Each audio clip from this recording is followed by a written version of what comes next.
Welcome to Uma's home. இன்றைக்கி நம்ம வாழைப்பூ வச்சு தாங்க ஒரு வடையும் அடையும் செய்ய போகிறோம். இதை நம்ம ஸ்நாக்ஸாகவும் சாப்பிட்டுக்கலாம், நம்ம டிஃபனாகவும் கூட சாப்பிட்டுக்கலாம். ரொம்ப நல்லாயிருக்கும். வாங்க எப்படி செய்யலான்னு பார்க்கலாம். நான் புழுங்கல் அரிசி, இட்லி அரிசி எடுத்திருக்கேன். 200 ml மெஷரிங் கப்பில் 2 கப் எடுத்திருக்கேன். அதே அளவு அதே கப்பில் 1/2 கப்பு துவரம்பருப்பு, 1/2 கப்பு வெள்ளை உளுத்தம்பருப்பு, 1/2 கப் கடலைப்பருப்பு எல்லாத்தையும் நல்லா தண்ணி ஊற்றி ஒரு அலசிட்டு ஒரு 4 மணி நேரம் ஊற வச்சுருங்க. அளவெல்லாம் ஒரு பெரிய பூவுக்கு போதுங்க. நீங்கள் சின்ன பூவாக இருந்தால் 2 எடுத்துக்குங்க. 4 மணி நேரம் ஊறிடுச்சுங்க. இப்போ இது கூட என்னெல்லாம் சேர்த்து அரைக்கலான்னு பார்ப்போம். பூண்டு 4 பல், சோம்பு ஒரு 2 ஸ்பூனு, வரமிளகாய் ஒரு 6லேருந்து 7, நல்ல காரத்துக்கு தகுந்த மாதிரி, காரம் கூடவோ குறைச்சவோ உங்கள் இதுக்கு தகுந்த மாதிரி நீங்கள் எடுத்துக்கோங்க. இப்போ இதை மிக்சிலையும் அரைச்சிக்கலாம், இல்லை கிரைண்டரில் கூட அரைச்சிக்கலாம். நான் கிரைண்டரில் தான் ஆட்ட போகிறேன். பார்த்திங்கன்னா இப்போ வாழைப்பூ எப்படி அரியுதுன்னு பார்க்கலாம். அந்த உள்ளே இருக்க நரம்பையும் அந்த தொப்புள் மாதிரி இருக்கிறதையும் எடுத்துடணுங்க. நான் மண் சட்டியில் கொஞ்சமாக தயிரும் உப்பும் கல் உப்பும் போட்டு வச்சுருக்கேன். இந்தமாரி குட்டி குட்டி பீஸாக வெட்டிக்குங்க. நம்ம தயிரும் உப்பும் சேர்க்குறதுனால அந்த வாழைப்பூ கருத்து போகாதுங்க. அதனால் நம்ம வெறும் தண்ணியில் அரிஞ்சு போடுறத விட கொஞ்சம் தயிரும் உப்பும் போட்டு அதில் அரிஞ்சு போடுங்க. ஒரு பெரிய வெங்காயம் மாவு அரைச்சி எடுத்தாச்சு. ஒரு பெரிய வெங்காயம் சேர்த்துக்குங்க. வாழைப்பூ பாருங்கள், அப்படியே கலர் சேஞ்ச் ஆகாமலே இருக்குது. நல்லா புளிஞ்சிட்டு அது கூட சேர்த்துடலாம்.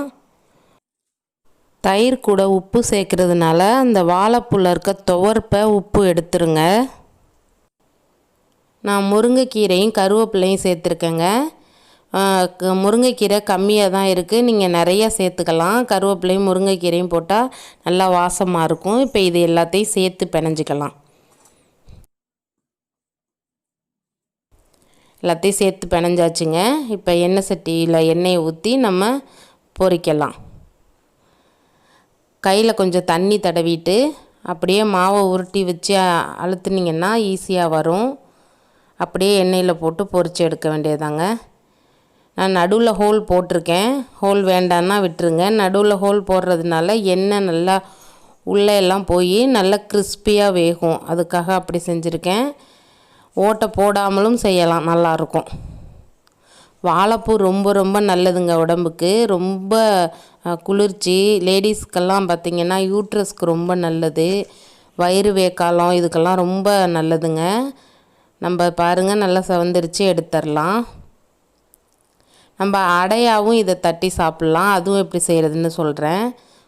தவாவில் எண்ணெயை ஊற்றிட்டு நான் கையாலே மாவு வச்சு தட்டுறேங்க. சூடாக இருக்கும்னு பயப்படுறவங்க அடுப்பை நல்லா சிம்மில் வச்சுட்டு செய்யுங்க. அந்தளவுக்கு சூடாது. அப்படி இல்லைன்னா நீங்கள் கரண்டி வச்சு கூட செஞ்சுக்கலாங்க. நல்லா மெலிசாக தட்டி எண்ணெய் சுற்றி நல்லெண்ணெய் தான் ஊற்றிருக்கேன். நல்லா எண்ணெய் ஊற்றி தட்டி பரட்டி எடுக்கலாம்.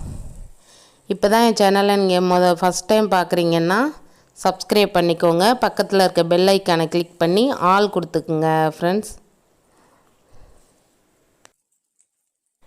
நம்ம அடையிலே ஸ்பைசஸ் எல்லாம் சேர்த்துருக்கிறதுனால நல்ல டேஸ்ட்டாக இருக்குங்க.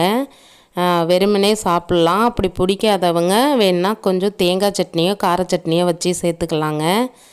நீங்கள் செஞ்சு பார்த்துட்டு எனக்கு கமெண்ட்ஸில் சொல்லுங்கள் ஃப்ரெண்ட்ஸ். பாருங்கள், சூப்பராக ரெடி ஆயிடுச்சு வாழைப்பூ வடை. இது பாருங்கள் நல்லா கிறிஸ்பியாக இருக்குது.